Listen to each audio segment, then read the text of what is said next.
Obrigada, mãe. Agora suma da minha casa e nunca mais volte. Não preciso mais de você para nada. A voz de Renata soava tão fria quanto metal. Eu tinha acabado de assinar os papéis. A tinta ainda estava fresca na escritura, quando minha própria filha cuspiu aquelas palavras. Minhas mãos tremeram segurando aquele documento que acabara de transformar minha única filha na dona de tudo que eu havia construído em 70 anos de vida. O tabelião pigarreou, desconfortável. Guardou seus selos e papéis apressadamente, como se quisesse fugir do que acabara de presenciar. Eu continuei ali parada, com a boca seca e o coração batendo tão forte que pensei que ele saltaria do meu peito. Renata não me olhava mais. Andava pela sala, revistando cada canto como se fosse a primeira vez que pisava naquela casa, como se eu fosse uma estranha que invadira seu território. A casa cheirava como sempre, a café fresquinho e as flores que eu plantava toda a primavera no jardim. Aquelas paredes tinham visto Renata crescer desde que era uma menina de cachos dourados que corria descalça pelos corredores. As mesmas paredes que agora haviam me expulsar do meu próprio lar com um sorriso que gelava o sangue. Aproximei-me da mesinha onde estava a foto de seu pai, Roberto. Ele havia morrido quando ela tinha 15 anos. Trabalhei em 2 turnos na fábrica de tecidos por anos para que nada lhe faltasse, para que pudesse estudar, para que tivesse a vida que eu não pude ter. Meus dedos roçaram a moldura empoeirada. Roberto teria me defendido. Roberto teria posto Renata em seu devido lugar. Renata virou-se para mim com os braços cruzados. Seus olhos verdes, os mesmos que herdou do pai, me olhavam com um desprezo que me atravessou como uma bala. Ela tinha 38 anos e acabara de me provar que todo o amor que lhe dei durante décadas não havia servido para nada. A cozinha, onde preparei milhares de refeições para ela, agora era dela. O jardim, onde a ensinei a plantar tomates, agora era dela. O quarto, onde a cuidei quando teve catapora aos 7 anos, agora era dela. Tudo era dela, e eu era uma intrusa, na minha própria vida.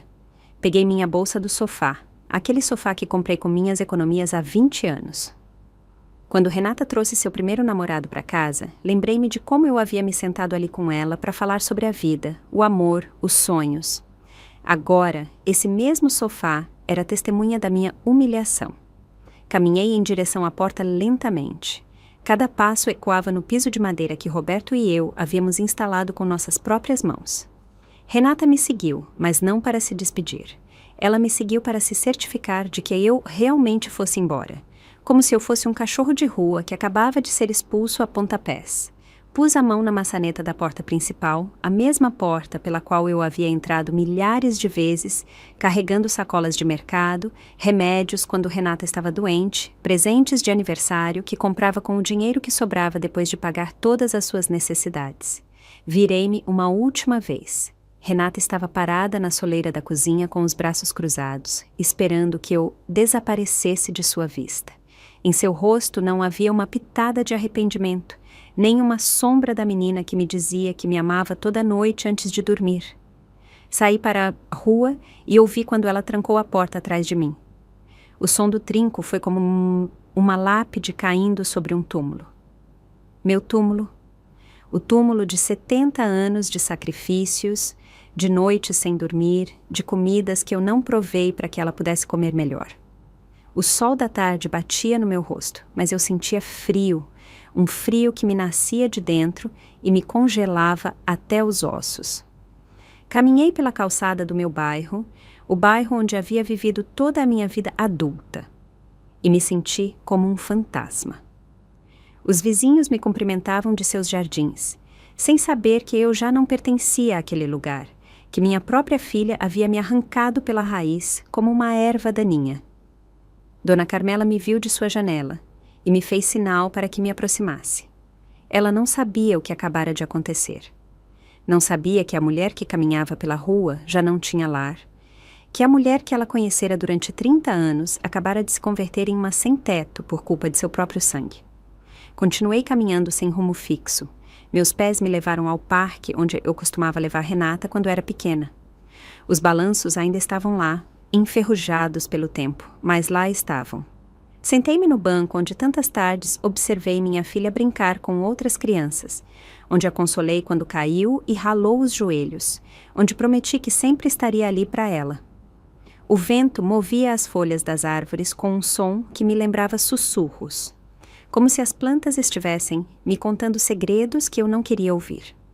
Como se estivessem me dizendo que eu tinha sido uma tola por confiar na minha própria filha, por entregar-lhe tudo sem guardar nada para mim. Uma mãe jovem empurrava seu bebê no balanço que antes Renata usava. A cena me doeu tanto que tive que desviar o olhar. Essa mãe não sabia que um dia esse bebê inocente poderia se transformar em um monstro, que poderia olhá-la com desprezo e expulsá-la de sua vida como se fosse lixo. A escuridão começou a chegar ao parque. As luzes se acenderam automaticamente e eu continuava ali sentada sem saber para onde ir. Pela primeira vez em 70 anos, não tinha um lugar para chamar de lar. Não tinha uma cama me esperando. Não tinha uma cozinha onde preparar meu jantar. O frio da noite me penetrava até os ossos. Minhas pernas já não aguentavam mais ficar sentada naquele banco do parque. Levantei-me devagar, sentindo cada um dos meus 70 anos, pesando sobre meus ombros como uma carga de pedras. Tinha que encontrar um lugar para passar a noite, mas minha mente continuava em branco. Caminhei em direção à rodoviária. Era o único lugar que eu conhecia que permanecia aberto a noite toda. Os moradores de rua se refugiavam ali quando não tinham outro lugar. Agora eu era uma deles. Uma moradora de rua expulsa de sua própria casa pela pessoa que mais amava no mundo. Enquanto caminhava, as lembranças me assaltaram sem piedade. Renata tinha 5 anos quando me acordou no meio da noite chorando porque tivera um pesadelo. A peguei em meus braços e a levei para minha cama. Ela dormiu abraçada a mim a noite toda, com o rostinho colado ao meu peito e os dedinhos agarrados à minha camisola. Mãezinha, promete que nunca vai me deixar sozinha? Ela havia sussurrado aquela noite com os olhos ainda úmidos de lágrimas. Eu lhe acariciei o cabelo e prometi que sempre estaria ali para protegê-la, que ninguém no mundo a amaria mais que eu. Que ironia tão cruel! Agora era ela que me havia deixado sozinha. Cheguei à rodoviária e me sentei em um dos bancos de metal. O lugar cheirava a urina e miséria humana. Havia 2 homens dormindo no chão, envoltos em papelões e trapos sujos. Uma mulher jovem, com um bebê nos braços, pedia esmolas aos poucos passageiros que esperavam o último ônibus da noite. Abracei minha bolsa como se fosse um salva-vidas. Dentro levava minha identidade, algumas poucas notas amassadas e uma foto antiga de Renata em sua formatura universitária. Essa foto que antes me enchia de orgulho, agora queimava minhas mãos. O segurança se aproximou de mim com desconfiança. Era um homem jovem, com uniforme mal passado e expressão ríspida. Olhou-me de cima a baixo como se eu fosse uma criminosa. Senhora, isso não é uma pousada. Se não vai pegar nenhum ônibus, não pode ficar aqui. Expliquei minha situação com a voz embargada. Disse-lhe que não tinha para onde ir, que minha filha havia me expulsado de casa. O homem me ouviu com cara de fastio, como se tivesse ouvido aquela história 1000 vezes antes. Olha, vovó, eu não faço as regras. Tem um albergue para moradores de rua a algumas quadras daqui. Vá para lá se precisar de um teto. Moradora de rua. Essa palavra me atingiu como um tapa. Eu, que havia trabalhado toda a minha vida, que havia criado uma filha, que havia sido uma mulher respeitável, agora era uma moradora de rua, uma mendiga sem lar nem família. Saí da rodoviária arrastando os pés. As ruas estavam desertas e mal iluminadas. Cada sombra me parecia uma ameaça. Cada ruído me fazia sobressaltar. Na minha idade, caminhar sozinha pela cidade de madrugada era perigoso, mas eu não tinha alternativa. Encontrei o albergue depois de caminhar 20 minutos. Era um edifício velho e descascado com uma porta de metal enferrujada. Havia uma fila de pessoas esperando para entrar. Homens sujos que cheiravam a álcool, mulheres emaciadas que falavam sozinhas, crianças descalças que se agarravam às saias de suas mães. Coloquei-me no final da fila, sentindo-me deslocada. Eu não pertencia ali. Eu tinha uma casa, uma vida, uma filha que supostamente me amava. Mas a realidade era cruel e impiedosa. Agora eu era igual a todos aqueles infelizes que faziam fila para conseguir um colchão sujo onde passar a noite. A mulher que estava na minha frente virou-se e me sorriu com o que lhe restava de dentes. Seu rosto estava marcado por anos de sofrimento e abandono. Primeira vez aqui, não é, vovó? Dá para ver na sua cara. Ainda tem essa expressão de surpresa que todos nós temos no início. Assenti sem conseguir falar. A garganta havia se fechado e as lágrimas ameaçavam sair outra vez. A mulher colocou uma mão enrugada no meu ombro. Não se preocupe, a gente se acostuma. No começo dói muito, mas depois o coração fica duro como uma pedra. É a única maneira de sobreviver quando os filhos traem a gente. Suas palavras me tocaram profundamente, porque reconheci em seus olhos a mesma dor que eu sentia. A dor de uma mãe abandonada por seus próprios filhos. A dor de ter dado tudo em troca de nada. A fila avançou lentamente. Quando chegou minha vez, uma freira gordinha me pediu meus dados pessoais. Escreveu meu nome em um caderno gasto. Lígia Medeiros, 70 anos. Sem endereço fixo. Sem endereço fixo. Essas 3 palavras resumiam em que minha vida havia se transformado em uma única tarde. De ser uma mãe respeitável com sua própria casa a ser uma moradora de rua, sem teto nem família.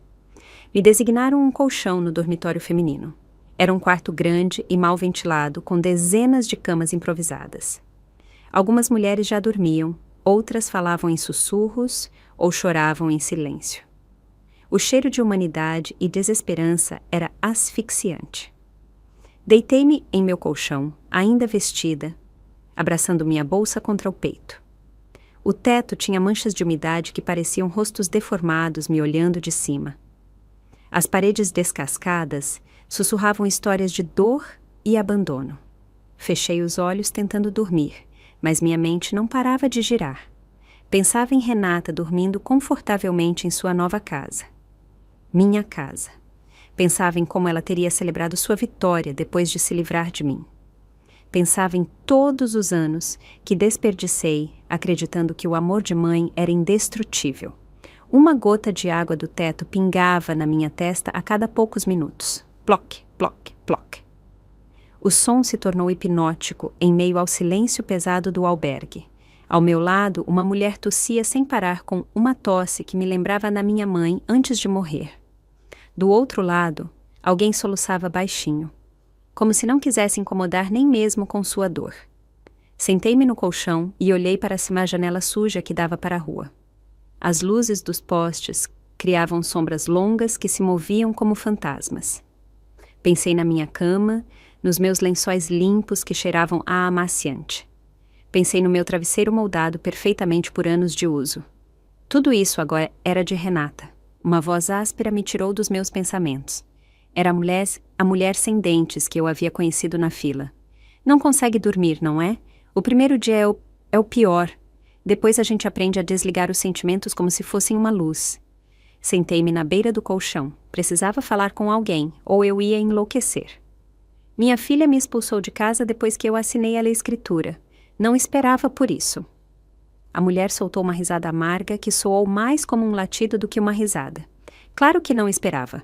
A gente nunca espera a facada nas costas, ainda mais quando vem dos próprios filhos. Eu também não esperava quando meu filho me internou num asilo e ficou com a minha pensão. Suas palavras me gelaram o sangue. Havia mais mulheres como eu, mães traídas pelos filhos que haviam criado com amor e sacrifício. Há quanto tempo está aqui? 3 anos. Meu filho me visita de vez em quando para se fazer de bonzinho, mas nunca me tira desse inferno. Me traz chocolates baratos e me diz que me ama, mas suas ações dizem o contrário. Fiquei calada, processando o que acabara de ouvir. 3 anos vivendo na miséria por culpa de um filho ingrato. 3 anos dormindo em colchões sujos e comendo sobras. 3 anos sendo invisível para o mundo. A madrugada passou lenta como um rio de piche. Quando chegou a hora do café da manhã, formei fila junto com o resto dos moradores de rua. Nos deram um pedaço de pão duro, um copo de café aguado e uma fruta passada. Comi em silêncio, mastigando devagar porque não tinha fome. A dor havia ocupado todo o espaço no meu estômago. Saí do albergue quando os primeiros raios de sol começaram a aquecer as ruas. Não sabia para onde ir, nem o que fazer. Pela primeira vez na minha vida, não tinha uma rotina para seguir. Não tinha que preparar o café da manhã, nem arrumar a cama, nem regar as plantas. Não tinha nada. Caminhei sem rumo pelas ruas do centro. A cidade despertava lentamente. Os comerciantes abriam seus estabelecimentos. As secretárias caminhavam apressadas para seus escritórios. Os estudantes corriam para não chegar atrasados às aulas. Todos tinham um propósito, um lugar para ir. Todos, exceto eu. Parei em frente à igreja onde havia batizado Renata. Os sinos estavam tocando para a missa das 7 da manhã. Lembrei-me de como eu havia levado minha filha todos os domingos por anos, como a ensinei a rezar e a pedir a Deus que a protegesse.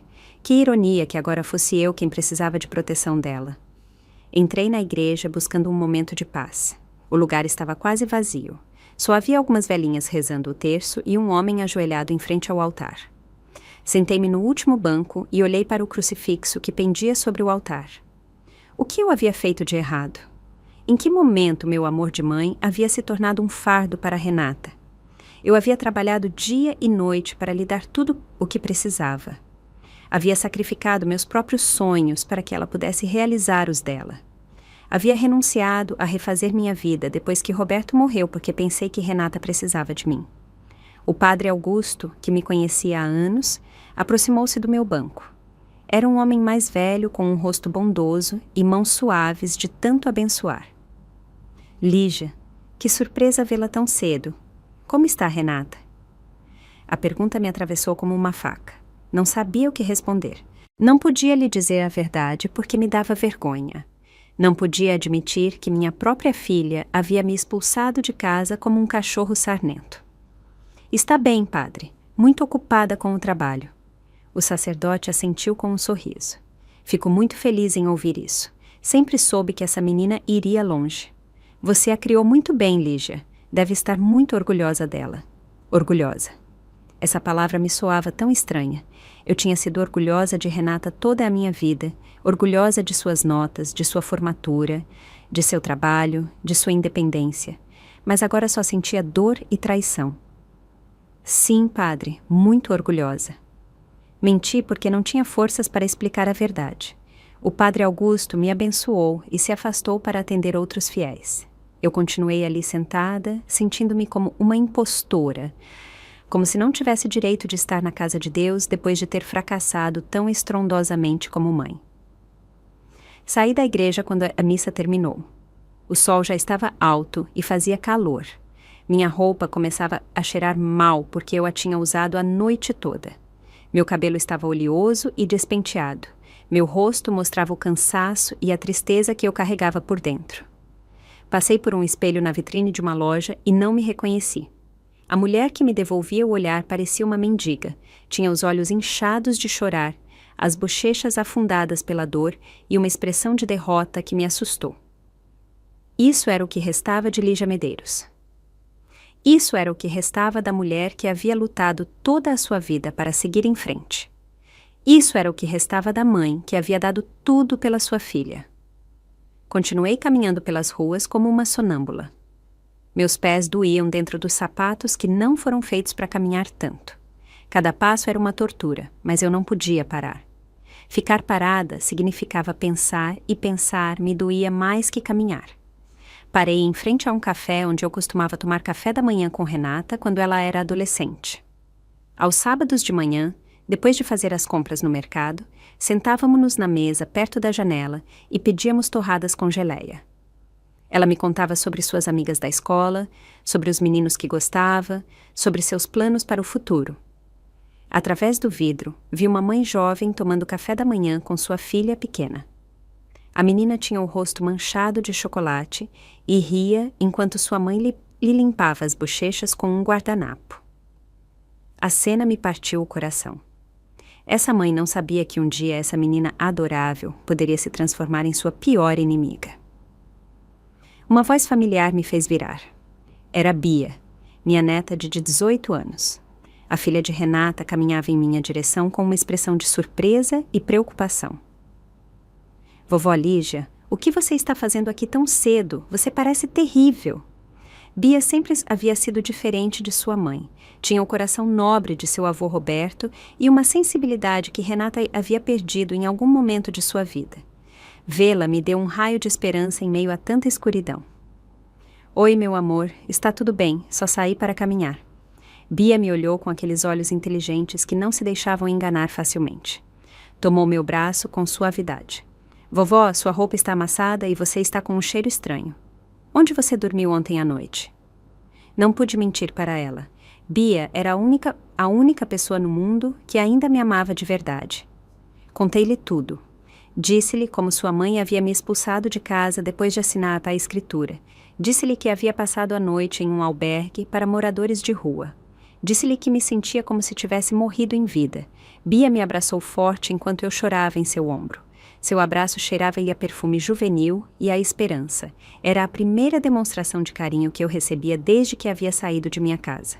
Vovó, isso não pode estar acontecendo. Mamãe não pode ter feito isso com você. Deve haver um mal-entendido. Expliquei-lhe que não havia nenhum mal-entendido, que as palavras de sua mãe haviam sido claras como cristal, que ela havia me expulsado como se fosse lixo. Bia se separou de mim com os olhos brilhando de lágrimas. Vem comigo, vovó. Vou falar com a mamãe agora mesmo. Isso não vai ficar assim. Caminhamos juntas em direção a que havia sido minha casa. Bia ia de braço dado comigo, me dando forças com sua presença. Pela primeira vez desde a noite anterior, senti que não estava completamente sozinha no mundo. Chegamos à casa e Bia bateu na porta com força. Renata abriu com cara de fastio, mas sua expressão mudou quando viu sua filha. Bia, o que você está fazendo aqui tão cedo? Deveria estar na faculdade. Mamãe, preciso falar com você. Como você pôde expulsar a vovó da própria casa? Renata olhou para onde eu estava parada na calçada. Seus olhos verdes me atravessaram com frieza. Essa mulher não mora mais aqui. Esta é a minha casa agora e eu decido quem entra e quem não entra. Bia entrou na casa seguida de sua mãe. Eu continuei lá fora, sentindo-me como uma estranha em frente ao meu próprio lar. Podia ouvir suas vozes alteradas através das janelas abertas. Mamãe, é a sua mãe, você não pode tratá-la assim. Essa mulher me manipulou a vida toda. Me fez assinar esses papéis para ficar com a minha casa. Sua casa era a casa da vovó. Ela te deu porque te ama. Amor não paga mais contas, Bia. Essa mulher é um parasita que se alimenta da culpa dos outros. As palavras de Renata me atingiram como marteladas. Parasita, manipuladora. Assim ela via sua própria mãe, assim ela justificava sua crueldade. Bia saiu da casa com o rosto vermelho de indignação. Tinha lágrimas nos olhos e as mãos trêmulas. Vovó, mamãe está doente, não consegue pensar com clareza. Diz que você lhe deu muitos problemas e que ela não aguenta mais. Problemas. Que problemas eu havia dado a Renata? Trabalhar como uma mula para mantê-la, cuidar dela quando estava doente, apoiá-la em todos os seus projetos, renunciar à minha própria felicidade para que ela fosse feliz. Não se preocupe, meu amor, sua mãe tem o direito de viver a vida como quiser. Bia tomou minhas mãos com desespero. Vovó, você não pode morar na rua. Vem morar comigo, tenho um apartamento pequeno perto da faculdade. A generosidade de Bia me comoveu até as lágrimas, mas eu não podia ser um fardo para minha neta. Não podia arruinar sua vida, como aparentemente havia arruinado a de sua mãe. Não, meu amor, você tem que estudar e fazer sua vida. Você não pode carregar uma velha como eu. Você não é um fardo, vovó. Você é minha família, a única família de verdade que eu tenho. Suas palavras me deram forças que eu não sabia que tinha. Bia me amava de verdade. Bia não me via como um estorvo ou uma manipuladora. Bia me via como o que eu realmente era, sua avó, que havia cuidado e amado desde que nasceu. Aceitei sua oferta porque não tinha outra opção. Entramos em seu carro, um modelo antigo, mas limpo que ela havia comprado com suas economias de trabalhar nos fins de semana. Enquanto nos afastávamos da minha antiga casa, olhei pelo espelho retrovisor uma última vez. Renata estava parada na janela da sala, observando-nos ir embora. Em seu rosto não havia tristeza nem arrependimento, apenas satisfação. A satisfação de ter se livrado do problema que sua mãe representava. O apartamento de Bia era pequeno, mas acolhedor. Tinha uma sala, uma cozinha minúscula, um banheiro e um quarto. Tudo estava arrumado e limpo, com toques juvenis que davam vida ao espaço. Vovó, você pode dormir na minha cama e eu dormirei no sofá. Não, meu amor, eu dormirei no sofá. Não vou te tirar da sua própria cama. Bia insistiu, mas eu fui firme. Já havia causado problemas suficientes. Não ia tirar a cama da minha neta. Sentei-me no sofá e olhei ao redor. As paredes estavam cheias de fotos de Bia em diferentes fases de sua vida. Em muitas delas eu aparecia. Bia bebê em meus braços, Bia menina correndo no jardim da minha casa, Bia adolescente soprando as velas de seu aniversário enquanto eu a abraçava. Em nenhuma foto Renata aparecia comigo. Agora eu entendia por quê. Bia preparou café em sua pequena cozinha enquanto eu fiquei sentada no sofá, ainda processando tudo o que havia acontecido. O aroma do café fresquinho me lembrou das manhãs em minha casa, quando eu preparava o café da manhã, esperando que Renata descesse do quarto. Essas manhãs que agora pareciam ter acontecido em outra vida. Minha neta sentou-se ao meu lado com 2 xícaras fumegantes.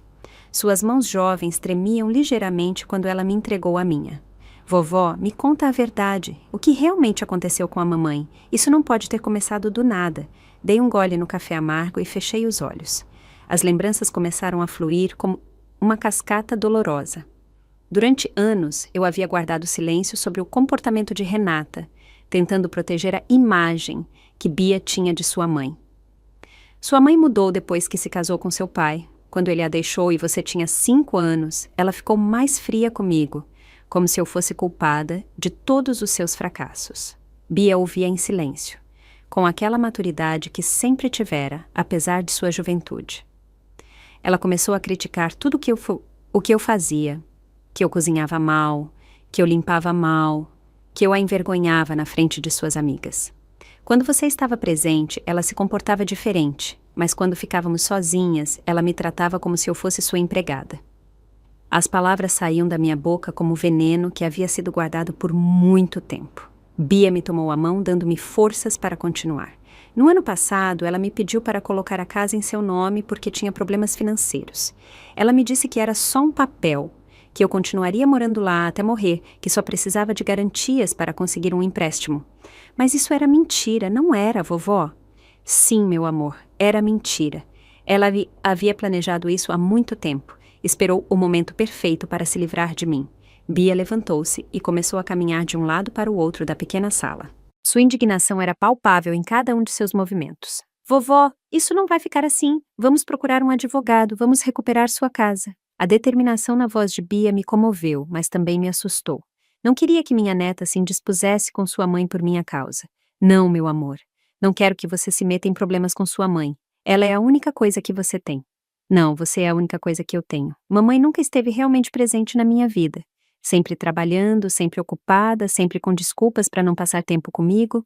Você foi quem me criou, quem me consolou quando eu chorava, quem me ajudou com as tarefas. As lágrimas corriam pelas bochechas de Bia enquanto ela falava. Vê-la assim me partiu o coração.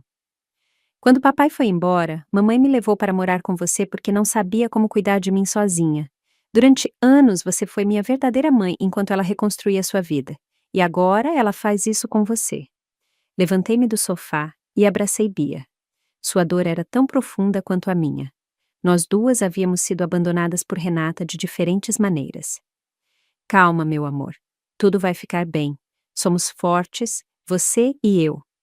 Bia se separou de mim e me olhou com uma determinação que me lembrou Roberto quando tomava decisões importantes. Vovó, vamos lutar. Não me importa o que custe ou quanto tempo leve. Vamos recuperar o que é seu. Naquela tarde, Bia me levou ao centro da cidade para buscar ajuda legal. Entramos em um escritório de advocacia que eu havia visto anunciado no jornal. A recepcionista nos fez esperar em uma sala pequena, cheia de livros de leis que me intimidaram.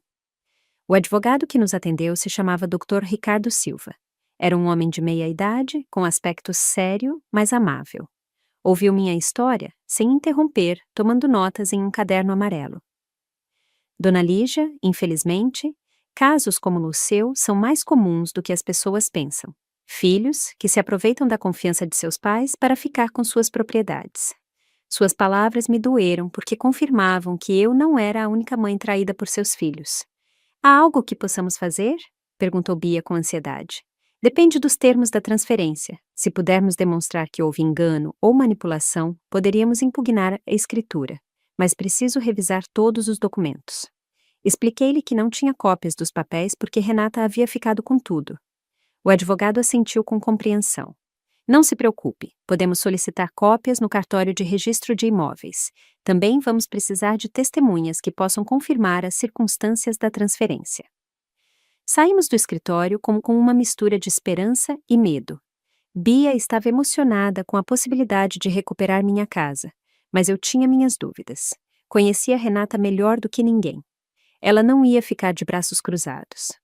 Naquela noite, enquanto Bia estudava para suas provas, eu fiquei acordada no sofá pensando em tudo o que havia acontecido. Pela primeira vez em muito tempo, senti algo parecido com a esperança crescendo em meu peito. Levantei-me e procurei papel e lápis na mesa de Bia. Precisava escrever o que sentia, precisava pôr em palavras a dor e a raiva que eu carregava dentro. Mereço mais que isso, escrevi com letra trêmula. Essas 4 palavras me libertaram de algo que eu não sabia que estava carregando. Durante anos, eu havia aceitado o maltrato de Renata porque pensei que era o que merecia. Pensei que, como mãe, tinha que aguentar tudo sem reclamar, mas não era verdade. Eu merecia respeito, merecia amor, merecia um lugar digno onde viver meus últimos anos. Continuei escrevendo naquela folha de papel. Escrevi sobre a dor da traição, sobre a solidão de me sentir abandonada pela pessoa que mais havia amado. Escrevi sobre a vergonha de ter sido tão ingênua. Escrevi sobre a raiva que começava a substituir a tristeza. Não preciso de permissão para começar de novo. Essa frase me surpreendeu. Começar de novo aos 70 anos era possível. Eu tinha forças para reconstruir minha vida do zero. Olhei para onde Bia dormia em sua cama com os livros ainda abertos sobre a mesa de cabeceira. Minha neta havia arriscado sua relação com sua mãe para me ajudar. Havia me aberto as portas de sua casa sem hesitar. Havia me demonstrado que ainda havia amor verdadeiro em minha vida. Por ela e por mim, eu tinha que lutar. Tinha que demonstrar a Renata que eu não era a mulher fraca e manipulável que ela acreditava. Tinha que recuperar minha dignidade, mesmo que fosse a última coisa que eu fizesse nesta vida. Dobrei o papel com minhas reflexões e o guardei em minha bolsa. Essas palavras seriam minha força nos dias difíceis que viriam. Meu lembrete de que eu valia mais que o desprezo de minha própria filha. Os dias seguintes se passaram em uma rotina estranha, mas reconfortante. Bia saía cedo para a faculdade e eu ficava sozinha no apartamento, acostumando-me lentamente à minha nova realidade. As manhãs eram as mais difíceis porque eu tinha tempo para pensar, para recordar, para sentir todo o peso da traição. Mas também comecei a sentir algo que não havia experimentado em anos: liberdade. Não tinha que andar na ponta dos pés para não incomodar Renata. Não tinha que aguentar seus comentários ofensivos sobre minha comida, minha roupa ou minha maneira de falar. Não tinha que fingir que seus desplantes não me doíam.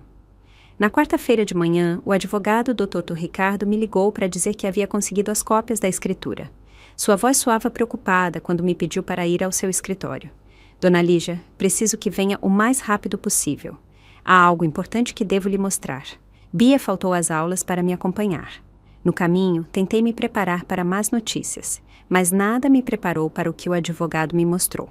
Sua filha não apenas transferiu a casa para o nome dela, como também assinou um documento onde a senhora supostamente deve dinheiro a ela por cuidados, minha pensão durante os últimos 5 anos. As palavras do advogado me atingiram como um raio. Bia ficou pálida e segurou minha mão.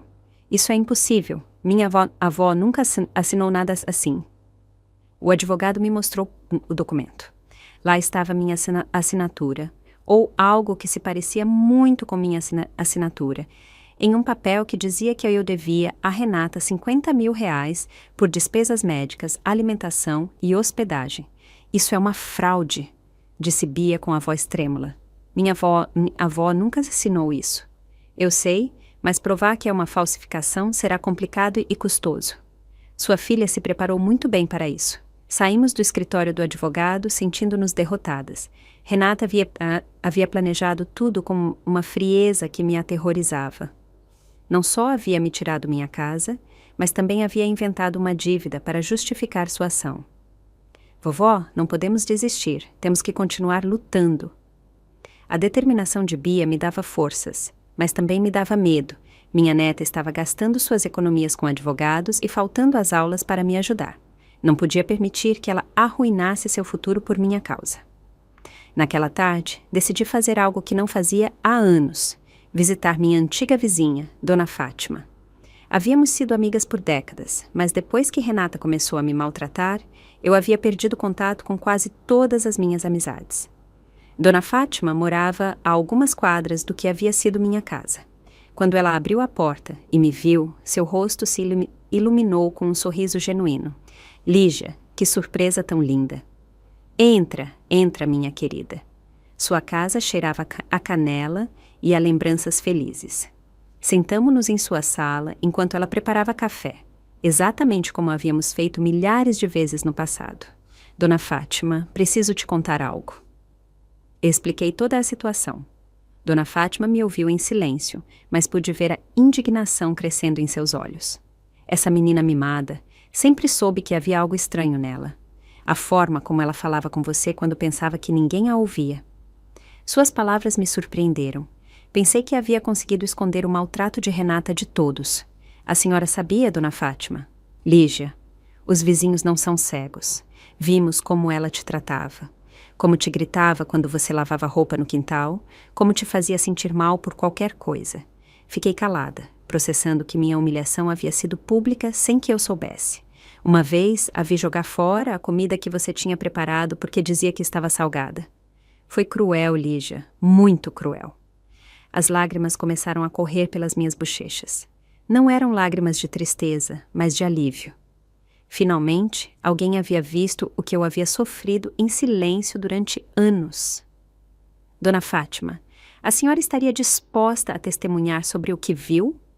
Claro que sim, e não sou a única. Vários vizinhos comentaram o maltrato. Todos estávamos preocupados com você.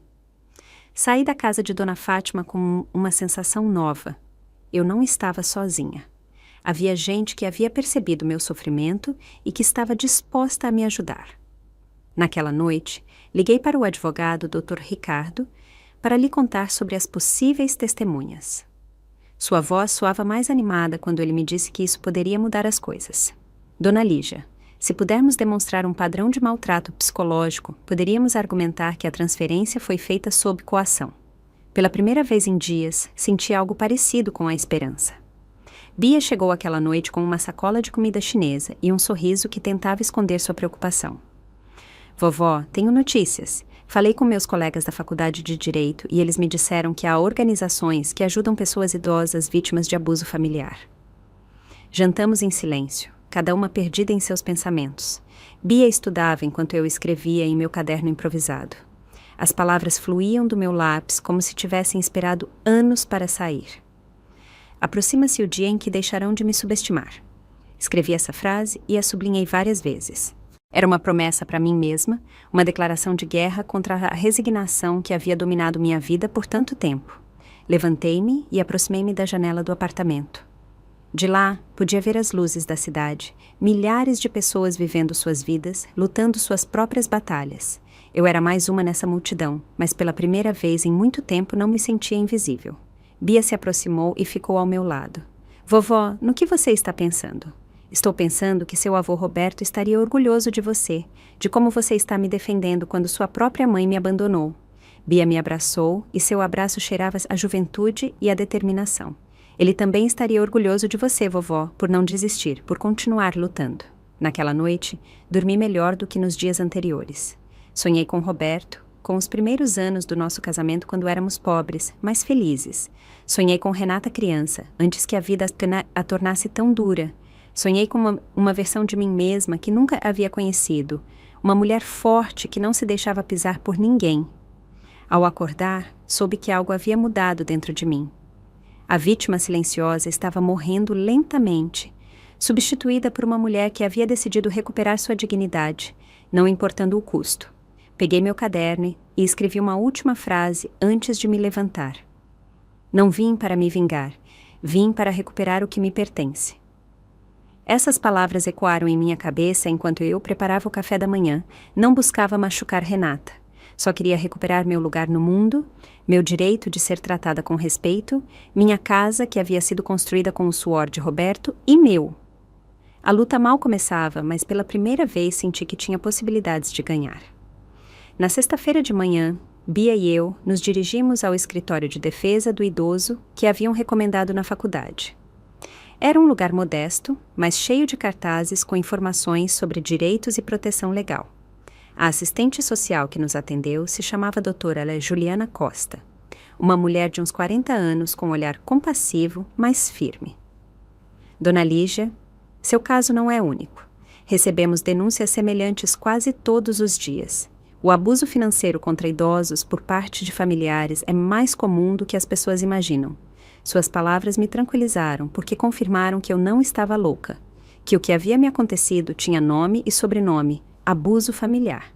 O importante agora é documentar tudo, cada maltrato, cada humilhação, cada momento em que sua filha a fez se sentir menos. Tudo isso servirá para construir nosso caso.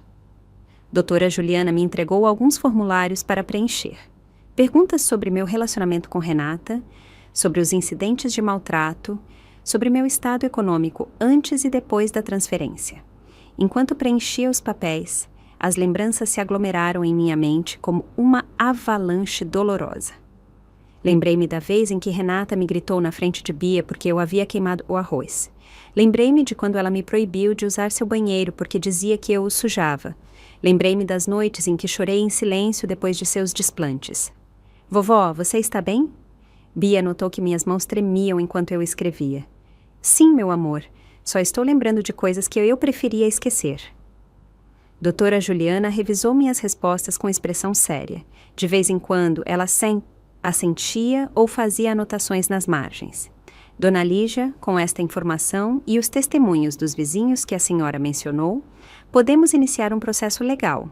Não vou mentir, será difícil e levará tempo, mas a senhora tem chances reais de recuperar pelo menos parte de seu patrimônio. Saímos do escritório com uma mistura de esperança e esgotamento emocional. Bia me tomou do braço enquanto caminhávamos para o ponto de ônibus. Vovó, estou muito orgulhosa de você. Sei que isso é difícil, mas você está sendo muito corajosa.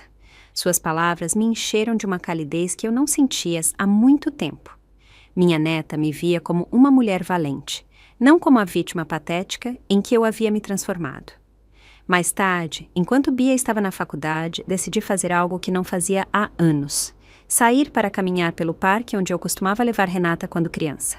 Precisava me encontrar comigo mesma, com a mulher que eu havia sido antes que o maltrato me tornasse tão pequena. O parque estava cheio de mães jovens com seus filhos. Os balanços rangiam com o mesmo som de sempre. As crianças gritavam de alegria enquanto corriam entre as árvores. Tudo continuava igual, mas eu havia mudado. Sentei-me no mesmo banco onde havia passado a primeira noite depois que Renata me expulsou. Parecia que anos haviam se passado desde aquela noite, mas haviam sido apenas 2 semanas. Nesse tempo, eu havia descoberto que tinha uma força que não sabia que possuía. Uma mulher sentou-se ao meu lado. Devia ter uns 60 anos e usava um vestido florido que me lembrou minha juventude. Com licença, a senhora não é a Lígia Medeiros? Olhei surpresa. Não a reconhecia. Sim, sou eu. Eu sou a Joana Guedes. Trabalhava na fábrica de tecidos com a senhora há muitos anos. As lembranças da fábrica vieram à minha mente como um rio caudaloso. Aqueles anos duros, mas cheios de propósito, quando cada dia de trabalho significava um dia mais perto de dar um futuro melhor a Renata. Joana, que prazer te ver depois de tantos anos.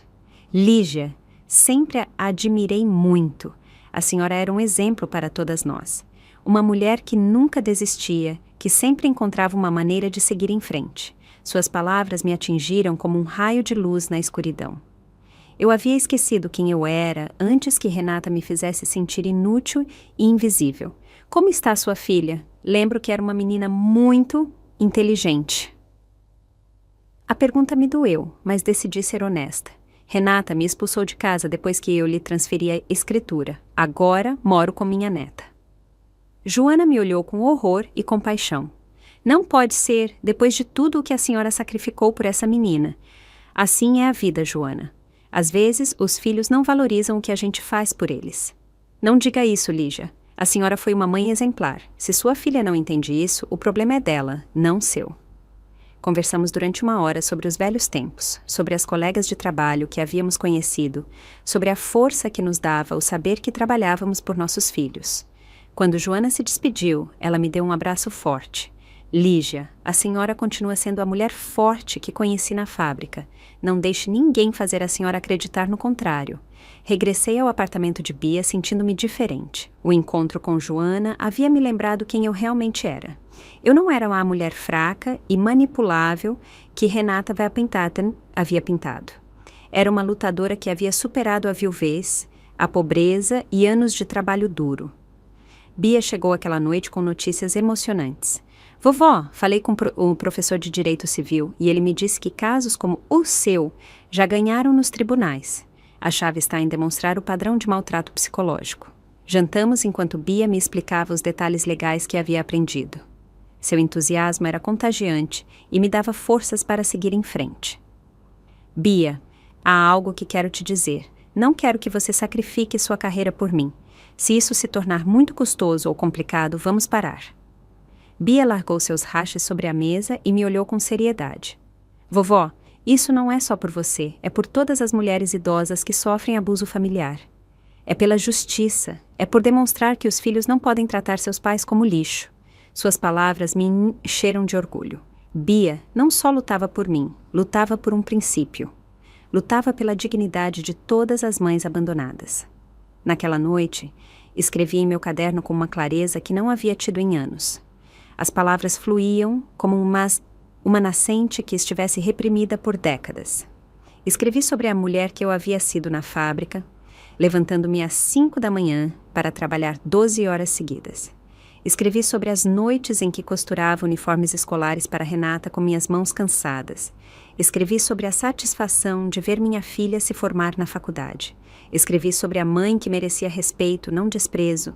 Sobre a mulher que havia construído uma casa com seu próprio suor e que tinha direito de viver nela com dignidade. No final da página escrevi uma frase que resumia tudo o que eu sentia. Eu sou Lígia Medeiros, tenho 70 anos e valho muito mais que o desprezo da minha filha.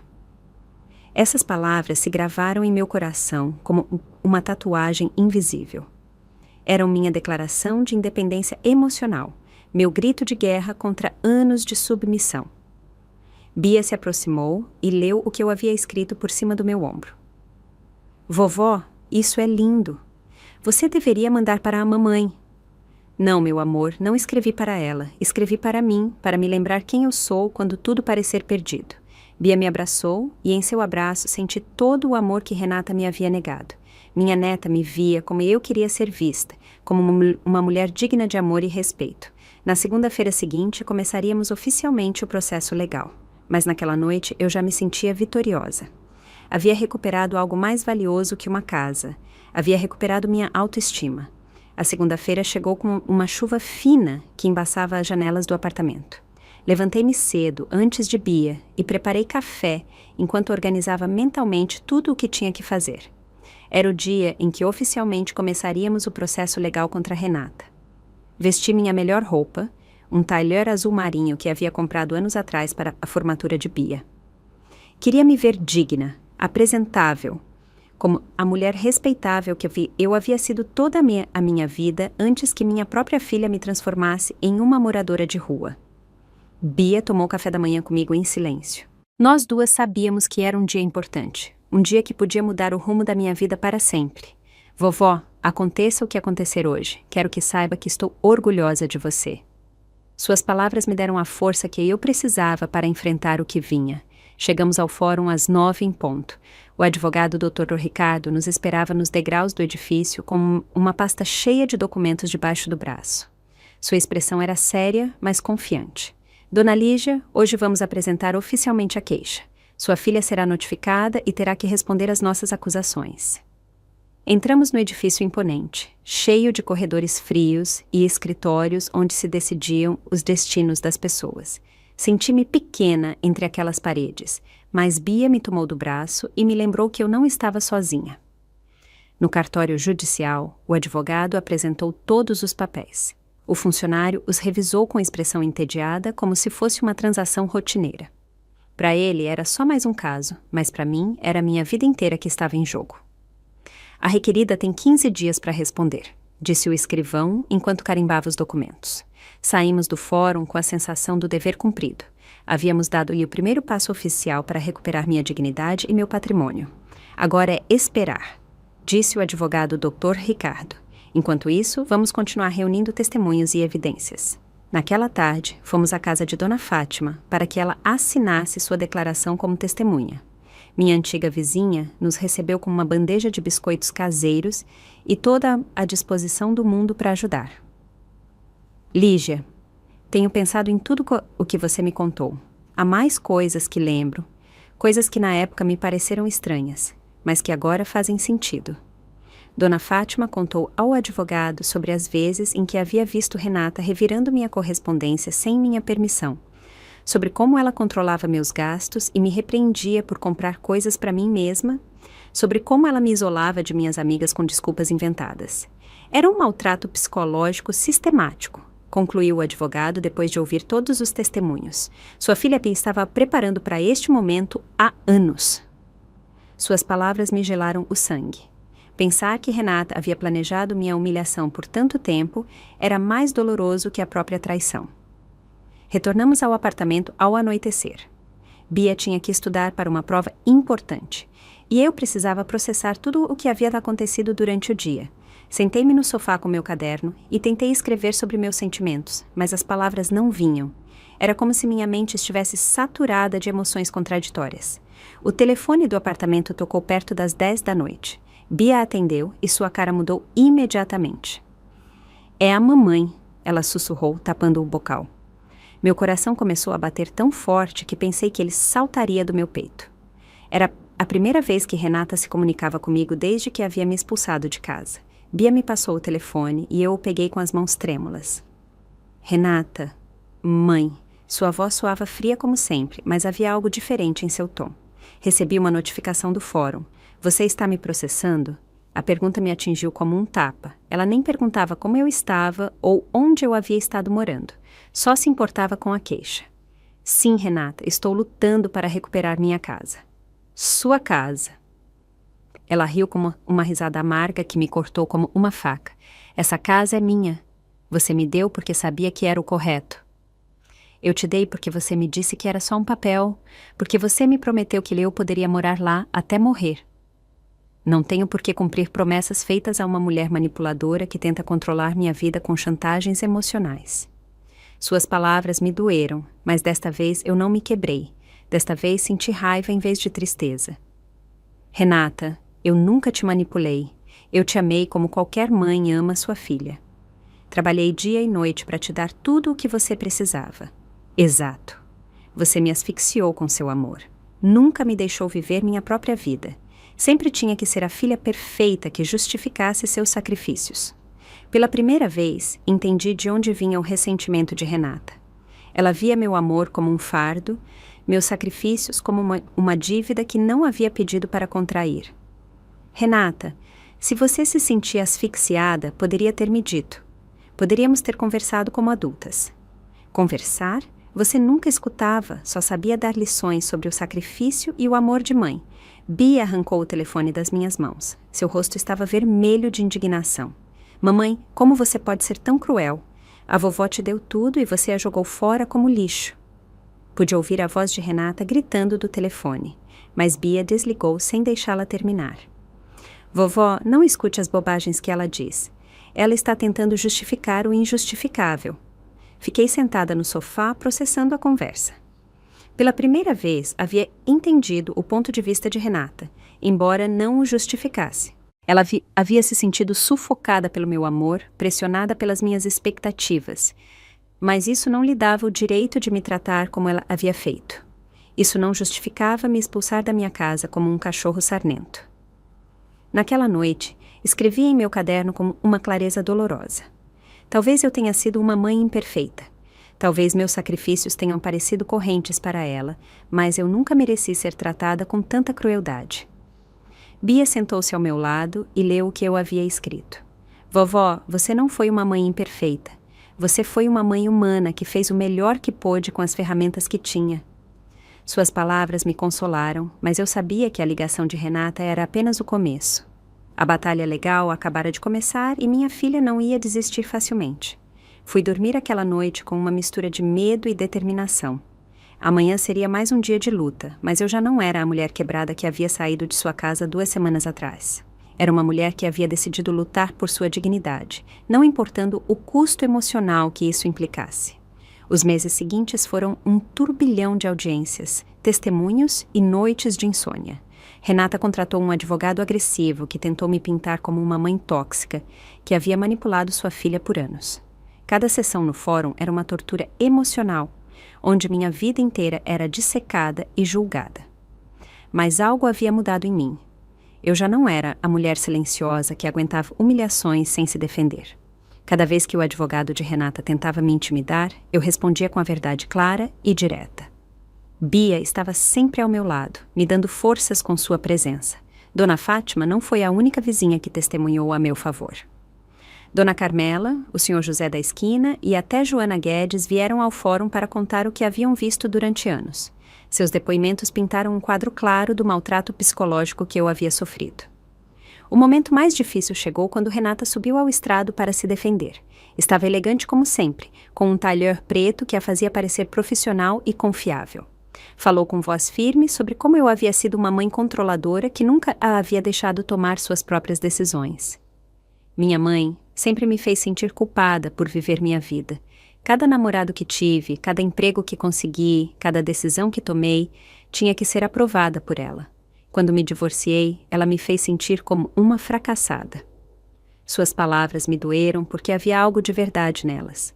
Talvez eu tivesse sido muito protetora, muito envolvida em sua vida, mas isso não justificava a crueldade com que ela havia me tratado. Quando chegou minha vez de falar, levantei-me com as pernas trêmulas, mas com a mente clara. Olhei para Renata nos olhos pela primeira vez em meses. É certo que fui uma mãe imperfeita. Talvez eu tenha cometido erros tentando te proteger demais, mas eu nunca mereci ser expulsa da minha própria casa como se fosse lixo. Nunca mereci que você me tirasse tudo o que eu havia construído em 70 anos de vida. Minha voz falhou quando continuei. Renata, se você se sentia asfixiada pelo meu amor, poderia ter me dito. Poderíamos ter encontrado uma maneira de consertar nossa relação, mas você escolheu o caminho mais cruel. Você me despojou de tudo e me deixou sem nada. Renata evitou meu olhar durante todo o meu testemunho. Quando terminei de falar, vi lágrimas nos olhos de algumas pessoas no fórum, mas os olhos de minha filha permaneceram secos como pedras. O juiz levou 3 semanas para emitir sua decisão. Foram as 3 semanas mais longas da minha vida. Bia e eu esperávamos em casa, tentando manter a normalidade enquanto nossos nervos estavam em frangalhos. No dia do veredito, chegamos ao fórum com o coração na garganta. O advogado Dr. Ricardo nos esperava com uma expressão que eu não conseguia decifrar. O juiz leu sua decisão com voz monótona. Ele havia determinado que, de fato, existira um padrão de maltrato psicológico e que a transferência da casa havia sido feita sob coação emocional. No entanto, como os papéis estavam legalmente em ordem, ele não podia anular completamente a transferência. A solução que propôs foi a divisão do patrimônio. Renata ficaria com a casa, mas teria que me pagar uma compensação financeira equivalente a 50% do valor da propriedade. Além disso, ela teria que cobrir todas as despesas legais do processo. Não era a vitória total que eu esperava, mas também não era uma derrota. Eu tinha dinheiro suficiente para comprar um apartamento pequeno e viver com dignidade o resto dos meus dias. Renata saiu do fórum sem me dirigir a palavra. Seu advogado se aproximou do nosso para discutir os detalhes do pagamento. Bia me abraçou forte enquanto as lágrimas corriam por nossas bochechas. Você conseguiu, vovó. Você mostrou a ela que não podia te pisar. 3 meses depois, mudei-me para um apartamento de 2 quartos em um bairro tranquilo. Era pequeno, mas iluminado, com uma cozinha onde eu podia preparar minhas refeições sem que ninguém me criticasse e um jardim na cobertura onde plantei tomates e flores. Bia vinha me visitar todos os fins de semana. Cozinhávamos juntas, falávamos de seus estudos e de seus planos para o futuro. Nunca mencionávamos Renata a menos que ela o fizesse primeiro. Um dia, Bia chegou com uma notícia inesperada. Vovó, mamãe quer te ver. Diz que quer te pedir perdão. a notícia me pegou de surpresa. Depois de quase um ano sem saber nada de Renata, de repente ela queria se desculpar. O que você acha, Bia? Acho que você deveria ouvi-la, mas só se você quiser. Você não tem nenhuma obrigação de perdoá-la. Decidi me encontrar com Renata em um café neutro, longe das lembranças dolorosas da minha antiga casa. Cheguei pontualmente e a encontrei esperando-me em uma mesa no fundo. Ela parecia mais magra, com olheiras que denunciavam noites de insônia. Mãe, ela me disse quando me sentei em frente a ela. Obrigada por vir. O que você quer, Renata? Quero te pedir perdão. Sei que o que fiz foi errado. Sei que te machuquei de uma maneira horrível. Suas palavras soavam sinceras, mas meu coração havia se tornado cauteloso.